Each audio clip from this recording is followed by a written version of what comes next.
Hey guys, and welcome back to this channel. In this video, I'll be showing you guys what the New Year's dragon does in Great Garden. I haven't gotten it yet, sorry. It's very hard to get it. It is a prismatic pet, and basically you're able to get it from the New Year's egg here, as you can see.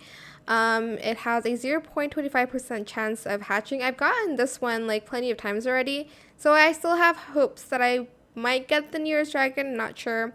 But basically, its ability is that it occasionally breathes fireworks on 20 to 26 different fruits in the player's garden with fireworks mutation, and it occasionally consumes fruit with fire mutation to give the player the dragon's firework. That's like the other ability. So yeah, again, I don't have it to show you guys, unfortunately, but hopefully soon I'll get it. But that's what it basically does, essentially. So yeah, I hope it was helpful for you guys. Don't forget to like, comment, share, and also subscribe to this channel if you haven't done that already. If you have any more questions about this video, just leave it in the comment section down below.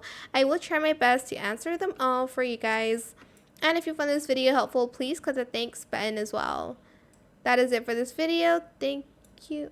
What is that in the distance? Do you see that? Sorry. Thank you so much for watching. Bye.